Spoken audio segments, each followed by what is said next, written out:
네, 안녕하십니까. 성경은 내 이야기다의 김홍덕입니다. 파일 상황을 보니까 한 달 만에 이제 이렇게 찾아뵙는 것 같습니다. 사실 지금 본의 아니게 저도 조금 바쁜 일도 있고, 여러 가지 좀 상황이 그랬습니다. 이제 오늘 말씀은 고린도전서 45번째 시간인데, 말씀으로 보면 고린도전서 15장 20절부터 길게 한 49절 이 정도까지 함께 보도록 하겠습니다. 이제 예수님께서 부활하신 어떤 그 사건에 대해서 어쩌면 많은 성경에서 다루고 있지만 이렇게 연속적으로 좀 체계적으로 이렇게 다루고 있는 그런 건 고린도전서 15장이 좀 대표적이지 않을까 이렇게 좀 생각이 됩니다. 여기에서 이제 제가 앞서서까지 계속 말씀드리고 있는 건 뭐냐 하면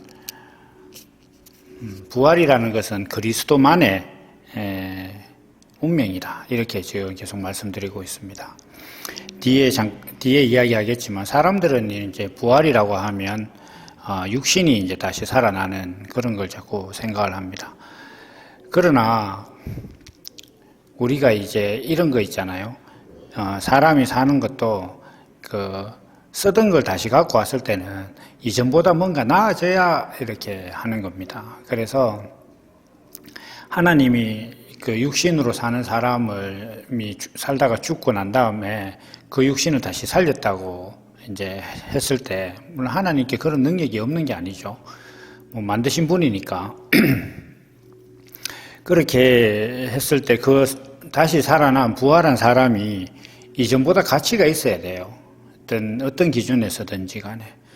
그러니까 하나님의 의로 볼 때 하나님께서 세상을 만드시고 하나님이 가지신 그 의로 하나님의 기준으로 볼 때 이전보다 나은 게 있을 때 그 부활을 하는 겁니다.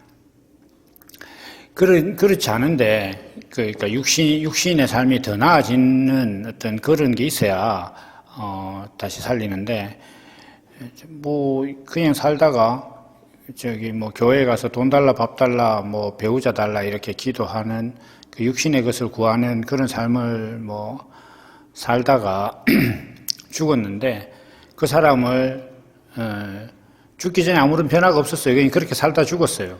그럼 다시 살려놔도 그렇게 살 거 아닙니까? 그럼 하나님 보실 때 별로 가치가 없어요. 그래서 하나님께서 부활을 말씀하실 때는 그런 부활을 얘기하시는 게 아닙니다. 그렇다면 그리스도는 어떤 존재냐 이렇게 했을 때 하나님께서 그리스도는 하나님 앞에 그리스도라는 존재는 더 이상의 가치가 없어요. 그러니까 최고의 가치인 거예요. 왜냐하면 하나님께서 사람을 만드실 때 하나님의 형상을 표현하는 존재로 만들었잖아요. 하나님 형상을 표현하는 존재인데 하나님의 그 형상을 표현하겠다는 그 하나님의 의도, 그 말씀이 육신이 된 존재가 그리스도예요. 그러니까 사람을 창조하신 하나님의 목적이 혼연일체가 된 존재가 그리스도거든요. 그럼 그리스도는 하나님이 보실 때 더 이상 업그레이드를 할 이유가 없는 그러니까 모든 것이 다 충족된 완전한 존재예요. 하나님의 사람이라는 존재를 대상으로 놓고 봤을 때 하나님이 기대하는 궁극의 존재가 바로 그리스도입니다. 그러면 이 그리스도는 하나님이 보실 때 살아있고 완전한 존재이기 때문에 죽어 있을 수가 없어요. 그래서 사람이 그걸 죽인다고 해도 다시 살아나는 겁니다. 이걸 성경은 부활이라고 하는 거예요. 예수님의 모습이 그렇잖아요. 그리스도라는 하나님의 아들이라는 존재가 자기가 하나님의 아들이라고 얘기했더니 사람들이 세상 기준으로 봤을 때 이 꼬라지로 무슨 네가 하나님의 아들이냐. 그 빌라도 앞에 섰을 때 네가 유대인의 왕이냐 이렇게 했을 때 네 말이 옳다 이렇게 얘기했단 말이에요. 그러니까 이제 빌라도 입장에서 우리가 한번 생각을 해볼까요?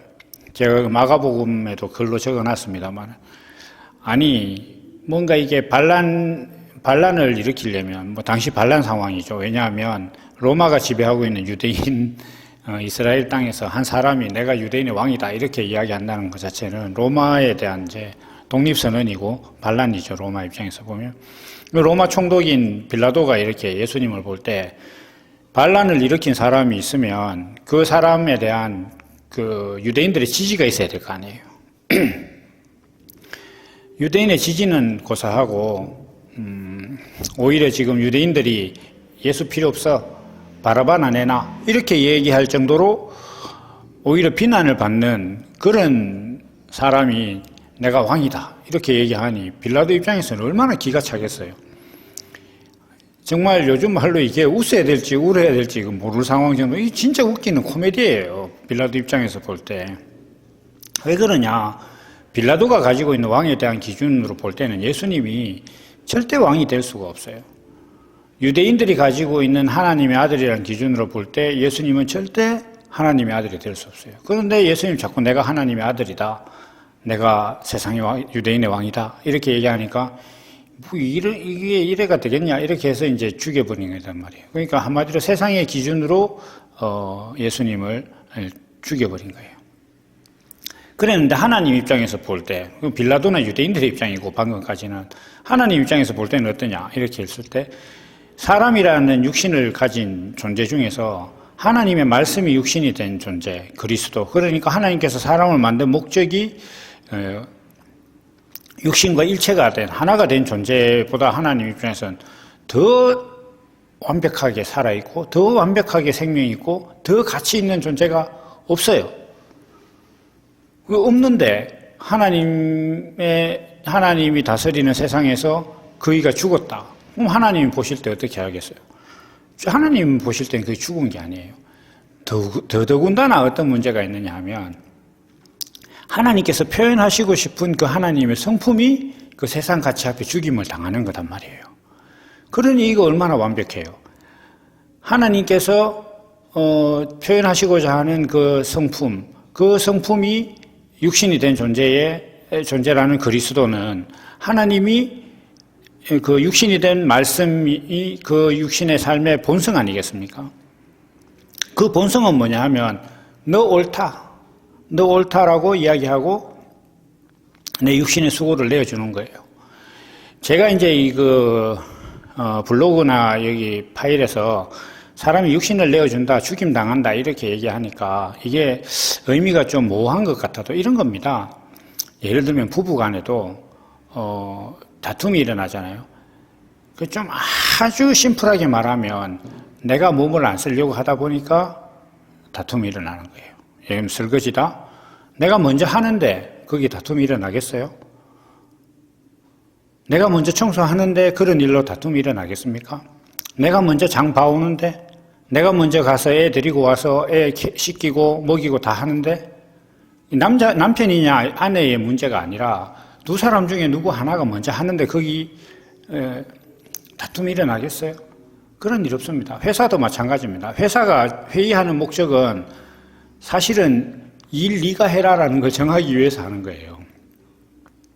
그런데 어떤 일이든지 간에 내가 하겠습니다. 이렇게 하는데 거기 회의가 필요하겠어요? 내가 하겠습니다. 이렇게 하는데 거기 다툼이 있겠습니까? 갈등이 있겠습니까? 그런 거 없는 거예요. 그러면 자, 내가 하겠다라는 이 말 자체에는 무엇이 들어있냐면 너 옳다라는 거예요.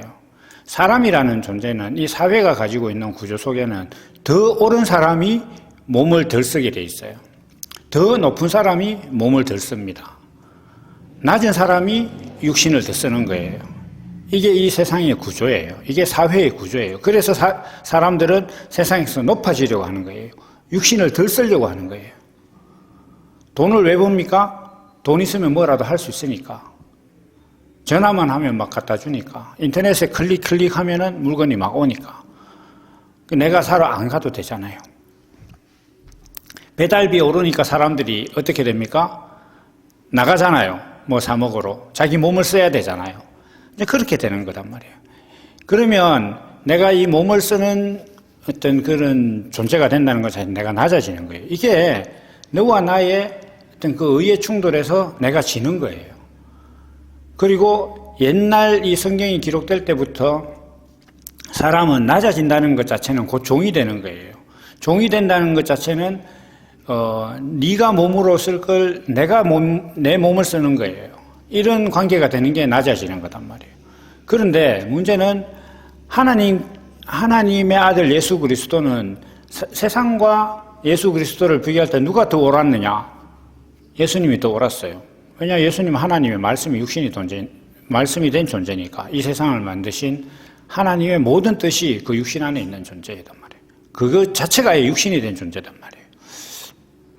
그럼 예수님이 더 옳죠. 그런데도 너 옳다라고 얘기하는 거단 말이에요.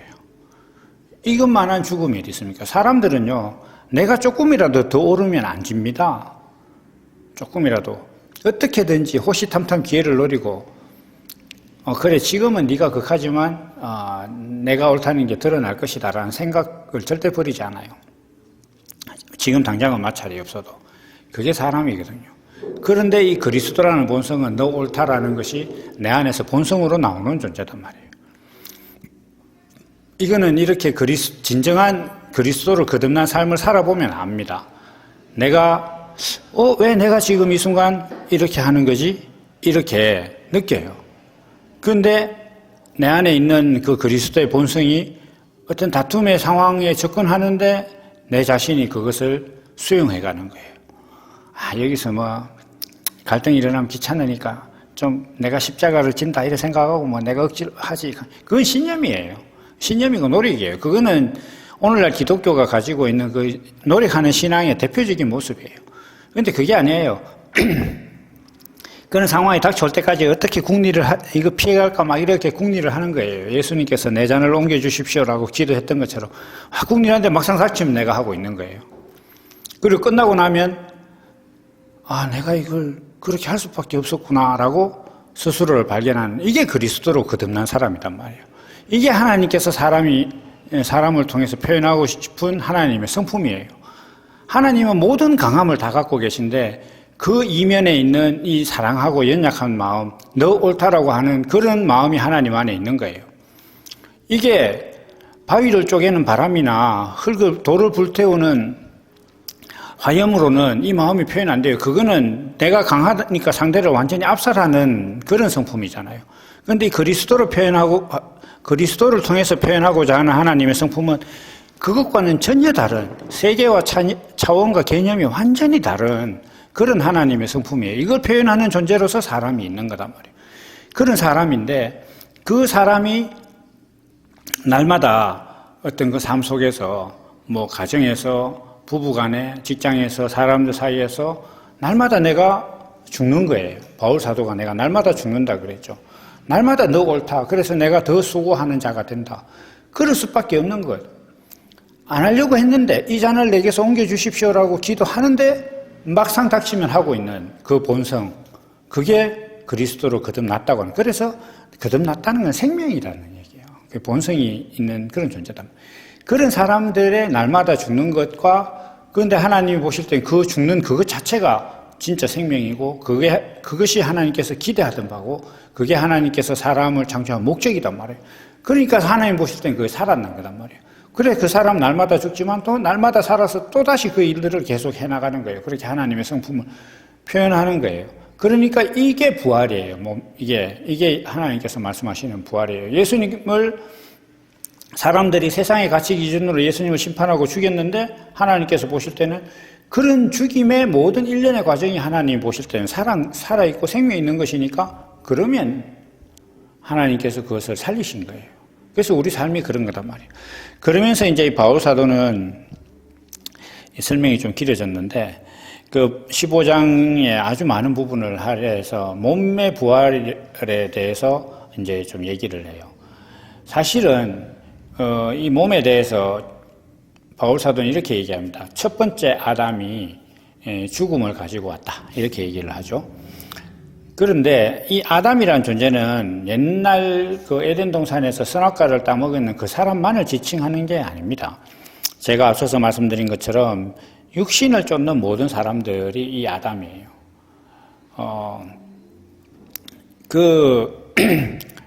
뭔가 빌라도가 예수님을 바라볼 때 이꼴로 무슨 왕이라고 할 수 있느냐라고 판단하는 그 기준을 가진 존재 있잖아요. 그 사람의 기준이잖아요. 그 세상의 기준. 그 기준으로 뭔가 가치를 정하고 추구할 것을 정하는 것. 예수 그리스도의 꼴을 보니까 쟤가 왕이겠나라는 그 가치관을 가진 사람은 그것과 반대되는 것을 추구하고 쫓아가잖아요. 그런 것을 쫓아가는 모든 육신이 바로 아담이에요. 그런데 문제는 하나님께서 원하시는 삶이 아니에요. 그게 죽은 거단 말이에요. 육신이 멀쩡하고 의학적으로 살아있고 생물학적으로 살아있고 사회적 지위가 살아있다고 해도 하나님이 보실 때는 그건 죽은 거예요. 왜냐? 우리는 사람도 내가 어떤 물건을 샀을 때 그게 내가 원하는 목적대로 작동하지 않으면 죽었다고 해요. 자동차가 내가 이동을 위해서 자동차를 구매했는데 자동차가 안 움직인다. 그럼 죽었다고 하잖아요. 폐차시키잖아요. 통신과 인터넷이라는 목적을 가지고 핸드폰을 샀는데 안 된다. 그러면 내버리는 거잖아요. 그게 죽음이에요. 목적을 상실하면 죽은 거예요. 그러니까 사람도 하나님이 만드신 그 목적을 수행하지 못하고 있으면 죽은 거단 말이에요. 그러니까 교회 가서 돈 달라, 밥 달라, 뭐 좋은 배우자 달라, 좋은 직장 달라, 하는 사업 잘 되게 해달라 이런 것들은 다 뭡니까? 빌라도가 볼 때 예수 그리스도를 보면서 저게 무슨 왕이야 라는 그 기준에 그와 똑같은 기준을 가지고 좋은 걸 구하고 있는 거잖아요. 그러니까 그런 사람들은 그 몸을 다시 살려놔봤자 하나님이 보실 때 뭔가 업그레이드 되거나 나아진 게 없기 때문에 그걸 살리는 게 아니에요. 몸의 부활. 뭐 어떤 사람들은 화장하면 어떻게 하냐. 아니 흙으로 사람을 만드신 하나님께서 그 뭐 화장했다고 만드시기로 마음만 먹으면 그거 못 만들겠어요? 그런 얘기 아니단 말이에요. 그러니까 이 몸의 부활을 지금 이야기하고자 하는 게 아니에요. 뭐 오늘이 지금 5월 9일인데 오늘 아침 뉴스를 보니까 어떤 여자가 성경을 독학했는데 죽은 남편을 옆에다 두고는 뭐 부활할 거라고 믿고 있다가 뭐 경찰에 잡혔다 이렇게 얘기하는데, 그러니까 그 몸의 부활을 이야기하는 게 아닙니다. 성경은. 물론 어느 날 하나님께서 정말로 이때까지 죽은 모든 성도들의 몸을 부활시키실지도 모르겠어요. 그거는 뭐 있을 수도 있고 없을 수도 있는 일인데, 그러나 하나님께서 말씀하시는 어떤 기본적인 부활은 그리스도의 부활이에요. 그러니까 우리가 그리스도로 거듭난 자는 누구나 다 누릴 수 있는 부활을 이야기하는 거예요. 누구나 다 누릴 수 있는 부활. 그리스도면 누구나 누리는 부활.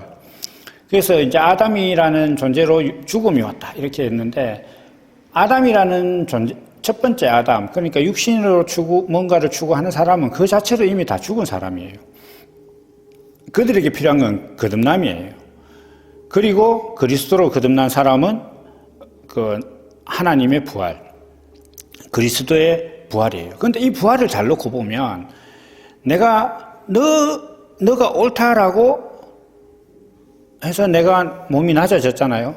그리고 내가 죄인이 됐어요. 심지어 죽을 수도 있어요. 그랬는데 뭐 실제로 죽는 것만 제외하면 또 다시 내가 그 몸으로 하나님의 어떤 그 성품을 계속 표현하고 있잖아요. 날마다 죽노라 했지만 날마다 또 그리스도를 표현하고 표대를 향하여 쫓아가잖아요. 그런 삶은 부활한 삶을 사는 거예요. 그러니까 그 부활한 삶을 사는 몸이 뭡니까? 육신이잖아요. 그게 부활한 육신의 삶이고 그게 몸의 부활인 거예요. 그래서 우리는 이 부활을 생각을 할 때 하나님이 마음만 먹고 뭐 하나님의 계획 속에 그게 있을 수도 있습니다. 성경을 보면 좀 그럴 것 같기도 해요. 어느 날 뭐 이때까지 죽었던 모든 사람들을 다시 살리시고 그렇게 하실지도 모르겠습니다. 저는 뭐 그럴 수 있다고 봅니다. 그러나 하나님께서 원하시는 어떤 진정한 부활의 개념은 그리스도로서 살면서 그리스도이기 때문에 사람들 앞에서 죽임당하고 낮아지는 의가 죽고 이렇게 하는 그런 일로 내가 육신의 수고를 계속 내어주는 그 사람들이 하나님의 어떤 삶을 살아가는 그 육신을 부활이라고 해요. 이런 삶을 살아야 하나님께서 어느 날 먼 미래든 뭐 당장 내일이든 오셔서 모든 사람을 살리신다고 하더라도 그 살리는 범주에 들어간 사람은 요 사람들이에요. 그리스도의 어떤 그런 삶을 이미 부활한 삶을 살고 있어야 부활을 하는 거예요. 한 번도 야구 연습을 하지 않았는데 1군 무대에 뛸 수 있습니까? 사람들은 뭐 이 세상에서 뭐 대충 살다가 죽을 때 예수 믿으면 천국 갈 거라고 생각하는데 이 세상을 살 때 하나님의 백성이어야 하나님 나라 들어가는 거예요. 살기 전에 하나님의 나라가 하나님의 백성이 돼야 되는 거지, 죽기 전에 참. 그러니까 그런 개념들은 상식 아닙니까? 그래서 그렇게 성경을 봐야 되고, 이 부활도 내가 예수님께서 보여주신 그 부활과 동일한 부활의 삶을 사는 그리스도로 살 때 어느 날 육신이 부활하기도 하고, 또 그때는 하나님께 맡기더라도 내가 오늘 하루하루 살아가는 이 자체가 어떤 몸의 부활한 몸으로 사는 그런 것이다. 이것을 잘 이렇게 생각해 보시면은, 우리가 이제 부활에 대해서 어떤 생각을 가져야 될 것인지 이제 또 많은 생각을 하게 하시지 않을까 이렇게 생각합니다. 이제 오늘 말씀은 이제 여기까지고, 오늘은 살짝 길었네요. 저희가 이제 이걸 앞에 말씀드렸어야 되는데, 한 7월경부터는 대구에서 정기적인 모임을 가지려고 준비를 하고 있습니다. 확실히 결정되면 좀 공지를 드리도록 하겠습니다. 그러면 다음에 또 뵙도록 하겠습니다. 감사합니다.